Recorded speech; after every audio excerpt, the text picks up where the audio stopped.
Kia ora nau mai kuhu mai ki te whare kōrero o Aukaha I tēnei tana terenga tuarua. Kei te hōtaka I tēnei pōnei. Ko ngā uri o tū hourangi e rai whakatutu I te puehu ina nahi nei I tō rātou ahurei. I reira Aukaha e kāmera kapo ana I te ihi me te wehi o ngā uri kai mātautau. Ka piri mai tā mātou nei mema pāremata mo hauraki Waikato. He hanga kaupapa huhua e arungia ana e Minita Nanaia Mahuta me ona pōtai Minita e rua. He hanga painga kataka mai kia tātou I tēnei rohe nei. Kuni tātou ka rongo. Ka rere tonu te arero kaikiri I ngā kokona o tō tātou rohe, kai tauranga moana te aro e huri ana. Kua tīmata te whakatōkia e ētahi rangatahi o tūwharetoa, he ara e puta ai te rangatahi I te mate whakamomori. Atu I tongariro ki te puaha, rotorua ki tauranga moana, uatu ki pare hauraki nei ko Aukaha. Te taipu kōrero e kare atu ana I runga I ngā riu tapu nui o te rohenga taumaira. E mōhiotia whānui tiana a tū hourangi tāngata hei iwi tauwhiro, hei iwi manaaki kua tata ki te ruarau tau e whakangahau ana I te ao. Me te aha I kaha rangona tērā wairua tonu I ngā pekanga e whā I tū I te ahurei o te iwi I nanahi nei.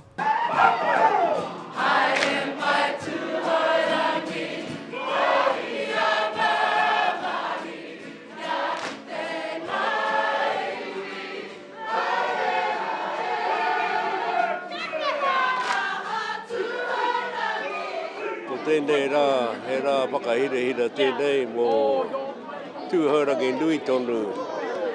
I rungi tēnei marae tapu o te arawai horanei. Ko te tino kaupapa tēnei hui, te whakakaukau mai ngā iwi katoa, ngā hapu katoa me ngā whānau o tūhaurangi ki ngā marae e whā o tēnei pite o te arawai.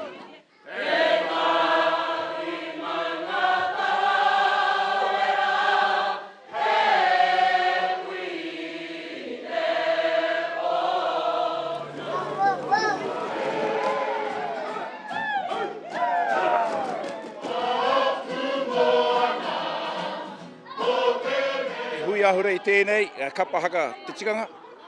Kei konei ngā marae e whā o tūhaurangi, ko te tino ngako o te mahi, kia pulpuri I a tūhaurangi ana taonga tuku ihoa.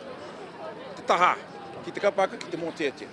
Kawea mai ngā whānau mā tamariki mokopuna, ngā whānau katoa o tūhaurangi ki rungi I tēnei rā, ko te take kia titiro whakamua, te huarahi pai, mō tūhaurangi nui tonu.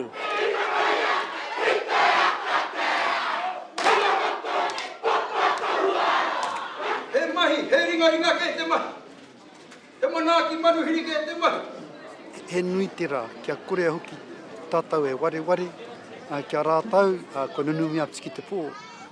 Nā reira, koena hoki tā tātou, kia pupuri mai ki ngā taonga, nā rātou anō e waiho mai kia mātanga whakatupuranga e whai ake nei. Tūhaurangi o tūkawa, e ngā tūhaurangi o me miwe. Hoi anō anei, a tūhaurangi e tūnei mua I a koutou. I rāpea ki te hu o Tarawera, ka rere marara atu e te hi o ngā uri ki tai wiwi, ki tai wawa. Nā tērā te hipeka I tau atu ki roto ki ngā pāpārenga o te awa o kaituna I roto o Tapuika. Ki te wāhi e ki aneko o tūkawa. Nā ko mātau wera. Mātau wera I tawi hoki reira. Nā kautaina ki runga ki a mātau ko te karangatanga ko ngā manu kaiawa o tū hourangi.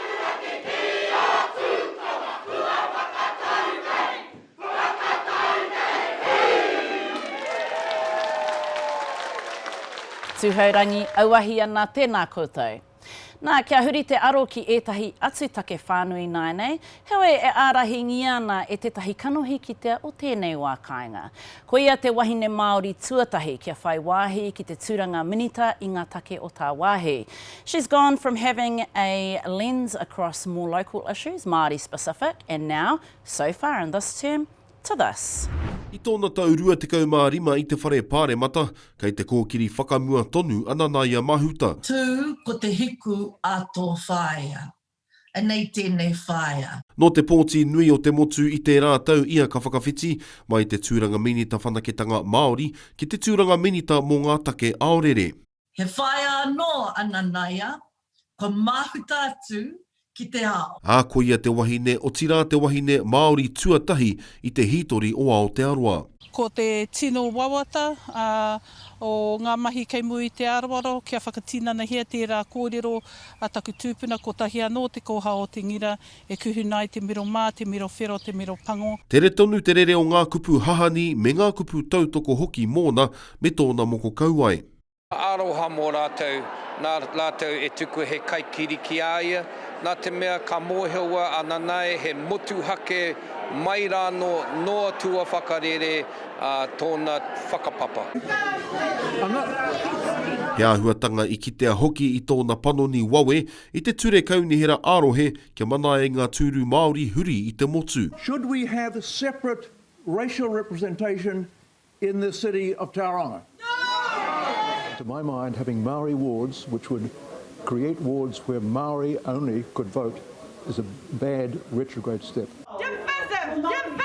They're only after their pension, mate. Ai marika ko te murau a te tini, ko te wenerau a te mano, engari ko te pātai ia he hanga hua ka takaiho ki tōna rohe pōti.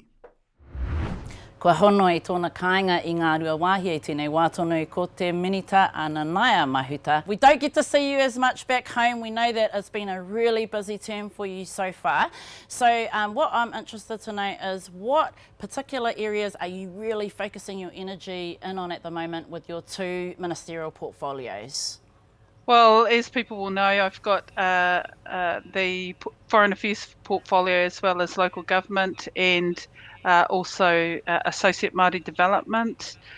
So a lot of the things that I'm doing have already kind of transpired, like establishing the Māori Awards and removing rates arrears off whenua Māori in the Māori space. I'm working on the Y262 Mātauranga Māori component of that mahi. So we're moving things along there, and in Foreign Affairs, I think the relevant thing there is what we're doing to try and accelerate and advance Māori trade opportunities. So that's the stuff that intersects with te ao Māori. Ka pai. And for us back at home, so just think about your whānau and all of us back home in the Waikato, in Te Arawa, in Tauranga Moana as well. What are some of the things that you think we can feel the benefits of with regards to what you're advancing at the moment? Well, I think most recently has been the establishment of Māori wards. When I think about the 32 councils that have taken up the opportunity to create Māori wards in Tauranga Moana, a bit different there because I appointed commissioners, but they're making really good headway in partnering with iwi in Te Arawa. They've created a Māori ward on the Rotorua District Council alongside the partnership arrangement with Te Arawa, and in our own rohe we've certainly got Hamilton City Council, Waipa and Matamata Piako and Waikato District. Yeah, awesome. With Māori ward. Yeah, and that's probably a good segue to this next piece. It was quite a journey witnessing that from back home, I guess. All of the discussions, the submissions, and how Māori seem to really lobby that. But we know that yourself and prior to Mata Ririnui and all the great work that you guys did to advance that. But I want to play a clip because there has been some recent flare-ups of kaikiritanga. The wards kaupapa was one example, but if we can take a look at this, and then I just want to have a chat with you about that issue e te minita. Kia ora, good evening everyone. Mihi nui kia koutou katoa.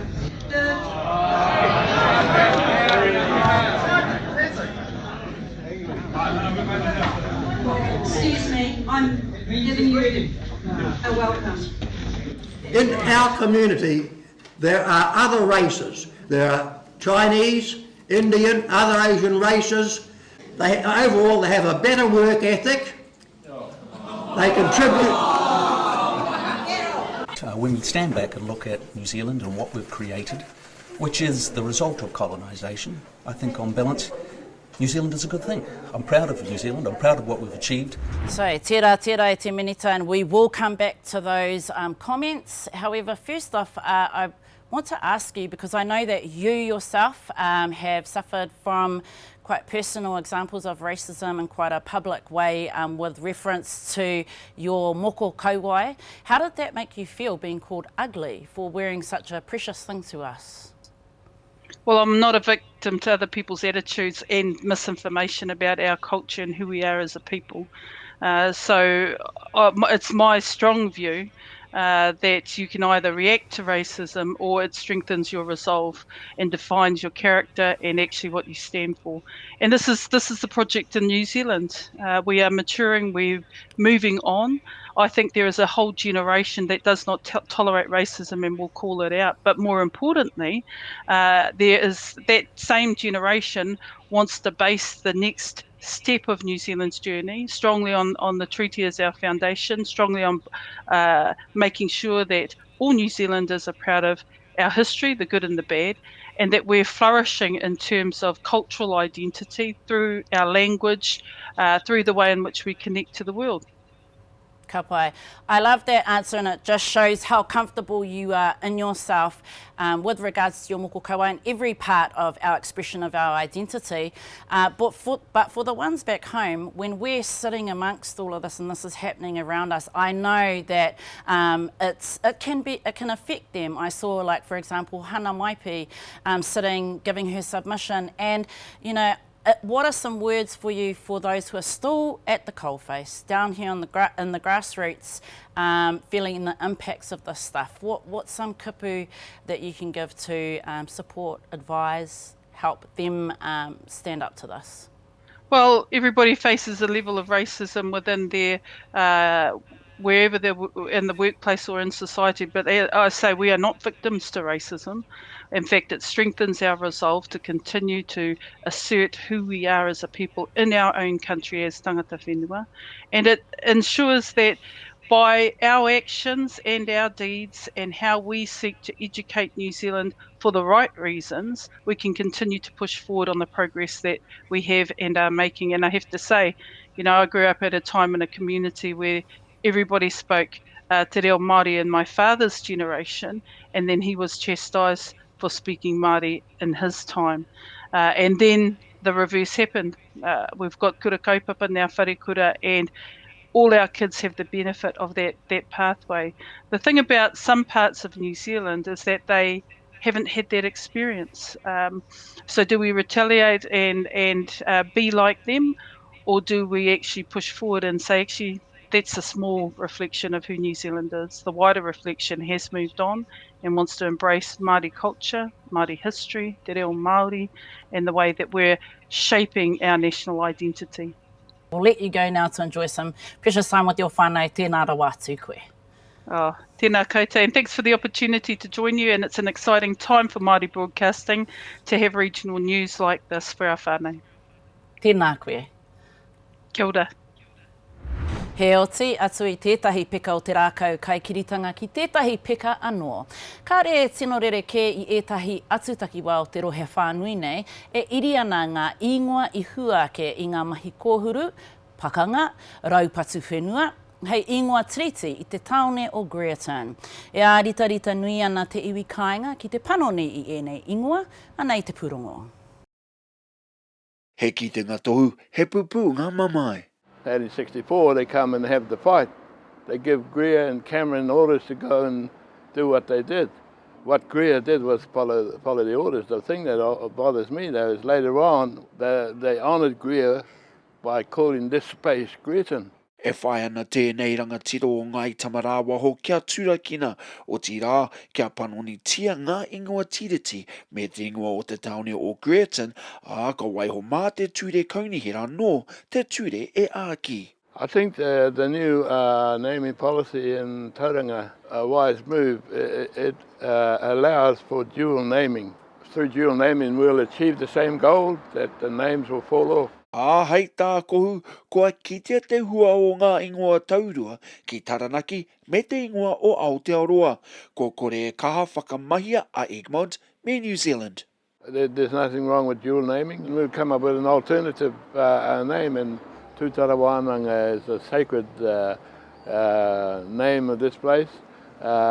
Sacred because it's the first school that was started in Te Moana Tauranga like 800 years ago. I wouldn't change Matapihi's name to dual name it something else, like a famous white settler or European settler for Matapihi.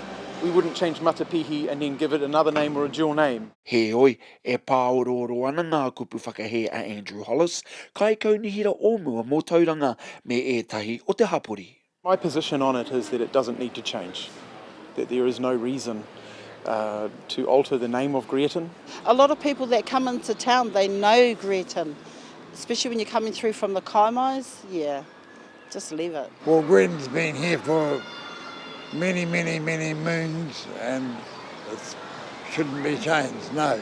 Enough people wanted to change, then why not? No tērā hara tua ka puta te whakatau a te Kaunihera o Tauranga, ka panonitia ngā ingoa tiriti me ngā wāhi, kua whakai hoki rātou kia tukua he ingoa taurua ki ngā tohu tiriti o nāia nei. It's a sneaky way of changing things. So it becomes dual named, and then in a few years the signs all change, no one gets a say. Well, Marlene says if you don't change, you stay the same. And do we want to stay the same, or do we want to move on with this? At the moment we have commissioners, We have commissioners. The environment is right for that change, to include us as partners in the real sense of partnership. Me te mana koa no o kohu, ka oti te panoni I tēnei o ngā ingoa I mua I te whakapūmautanga o te marautanga hitori o Aotearoa ki ngā kura o te motu. He rawani Waikato, Aukaha. Ki te pūtake o tongariro maungai nai nei. Tērā tētahi wānanga rangatahi e whakatakahuri ana I ngā waiaro me ngā whakaaro o te hunga rangatahi o Tūrangi. Mai te whakamomori ki te mauriora. Ko tōna ito ko te whakatō I te Māoritanga ki te whenua haumako o te ngākau. Anei te pūrongo motu hake me te pūrongo tuatahi a Uenuku Winitana.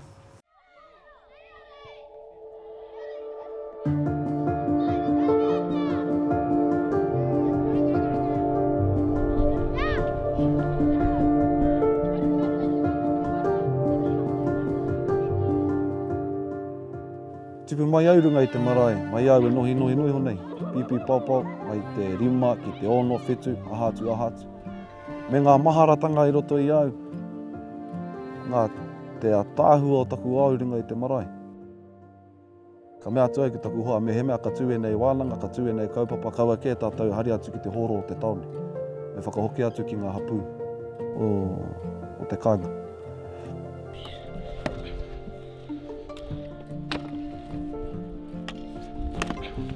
The reason I keep coming, I don't know, it's just this feeling. The type of impact it has had on me, it's got a big one in my life. Before all of this, it was way different. And seeing how I was back then to now, there's like a huge difference to the way I was.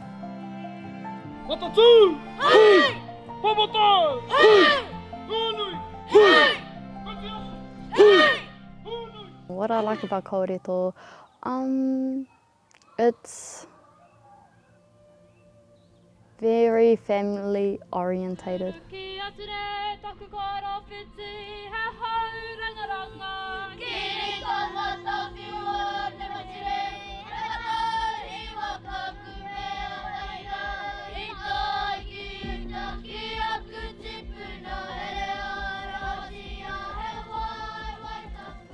Hangaia mai a kawarito I runga I ngā tini āhua o te kāinga e pāna ki te mana rangatahi. Me te uru mai o e rao ngā wiri anā ko te whakamomori, te mahi inu haere, te whakawairangi. He hua a kawarito no tōna punanga, te punanga kapahaka.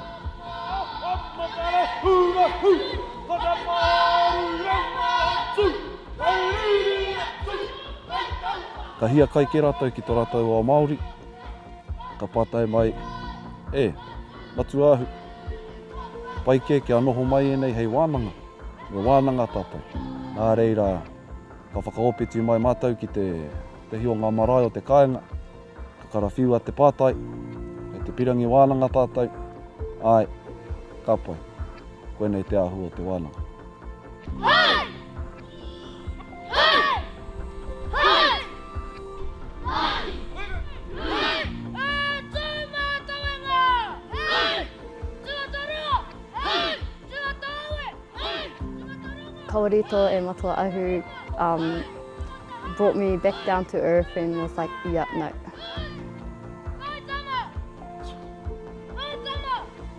Big difference, respecting others more and showing more compassion towards friends, family and others. Ia koe ka puta atu i te ao, ki te ao tūroa nei, he māturu kotahi koe no tō punanga wai. Ngā uauatanga, whakatahangia. Hara mai koe, ki tēnei marae, ki tēnei kaupapa, haere Māori mai. Me he mea kari a koe, ka pai. Anei, he tirohanga anō.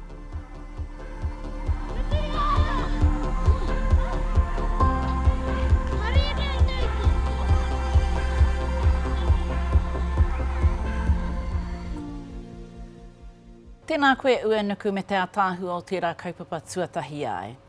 Ka te kia whai wāhi tātou i nānei ki te kuhi haere i ngā whakaaro o tētahi tokorua āhua rangatahi tonu, anō roto mai anō i tō tātou rohe o Aukaha, kua rongo i te ngau kino o tēnei mate morikarika. Tēnā korua kua taumai te pōnei ki a koe Edward te moana, tētahi o ngā kaiako e mōhiotia whānui tiana i te hapori o tauranga moana, ki a koe hoki atutahi pōtaka Jews, tētahi o ngā kaiarataki rangatahi Māori i roto i a te arawa tēnā korua. Kia ora, tēnā koe, tēnā tātou.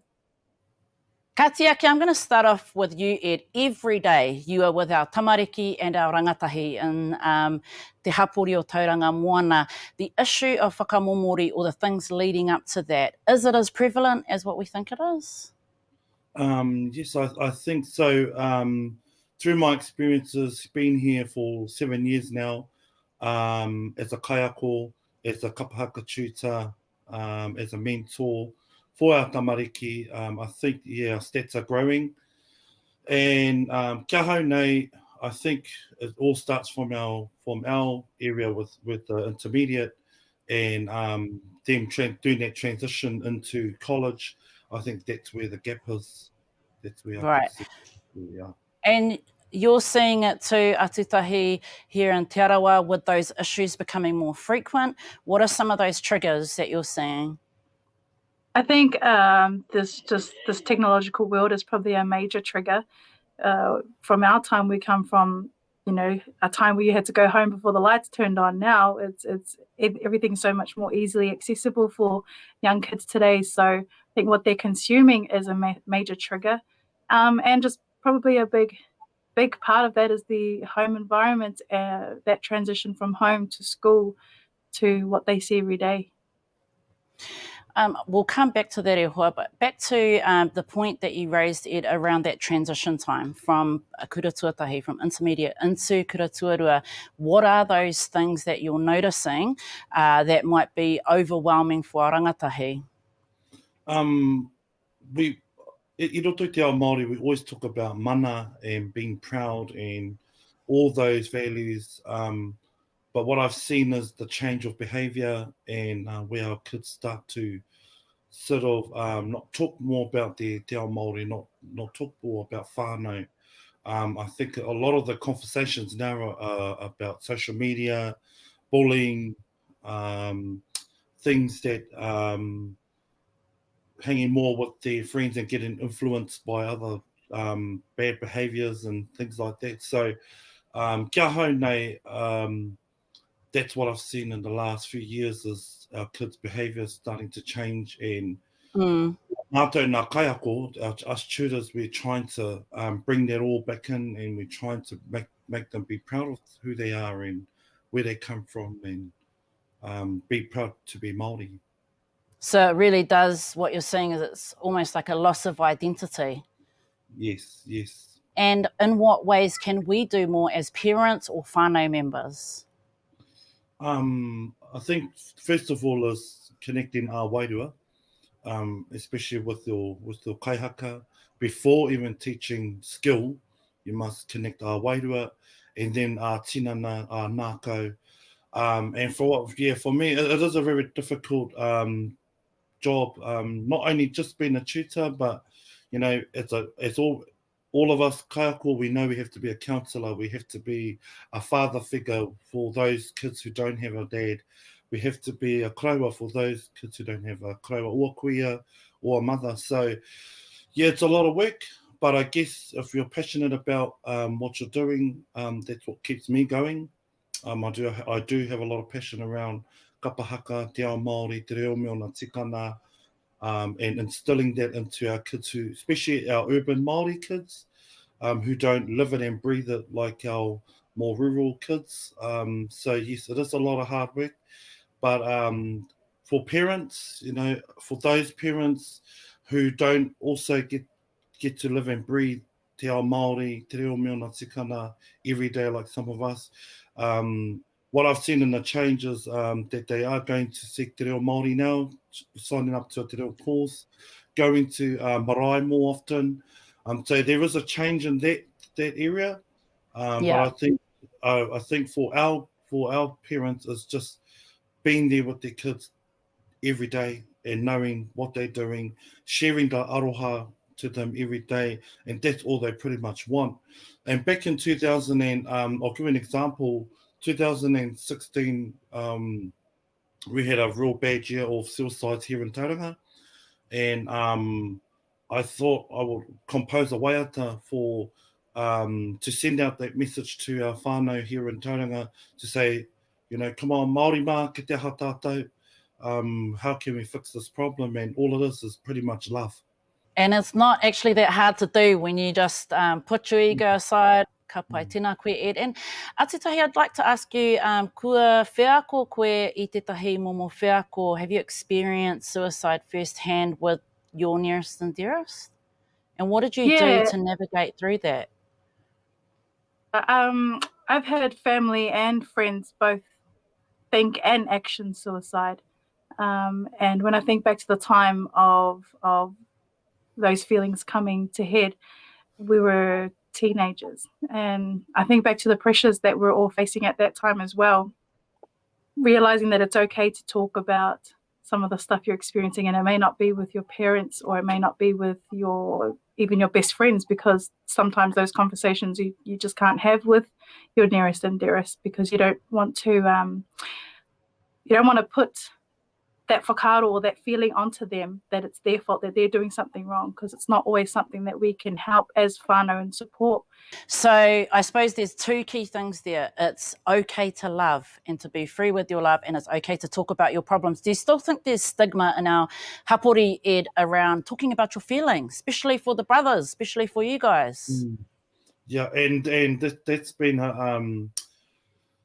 e arohana hau ki ngā tāne, especially because we really do not know how to express our own feelings. But I feel since I've been driving kapahaka, especially here in Tauranga, I've been pushing the issue out to our men here in Tauranga. It's okay to speak out. It's okay to have a kōrero to the bro next door to you, because it's all about trust. And that's a big thing too with especially te iwi Māori, especially what's going on with colonisation and all that, and who do we trust to sort of air those sort of issues.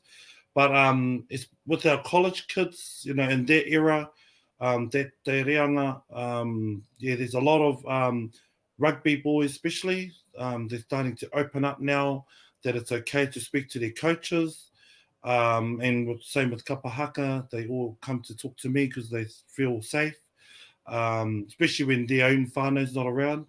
Pērā I ngā mahi neti pōro, the girls, you know, they always go to netball and they speak out to their coaches. And from there, we sort of form a community or a safe bubble where our kids can express their feelings. It's okay to cry, it's okay to laugh, it's okay to be angry, but long as you let it all out. Kia kore ai e taumaha. No, those are really good reminders to our whānau who are watching. E mihi kauana kia korua tahi whai wahi mai. Kia ai o tira ki te kaupapa o Aukaha te pōnei. Tēnā korua. Kia ora. Nō reira, me he mea koe tētahi o tō whānau he hoara nei e kimi āwhina ana. Toro atu kia Lifeline, kia Suicide Crisis Helpline rānei. Ai mihi kauana ki ngō tātou kaupapa katoa i te pōnei, me he tangata, me he hapori, me he rohenga. Kei mā harahara tātou, ka whakairi takitahi katoa ngā kaupapa o te pōnei ki ngō tātou taupanga. Mā te ara o whare kōrero. Ka tī ko Aukaha tēnei, te mihi atu nei, kia ora mai tātou, pō Mārie.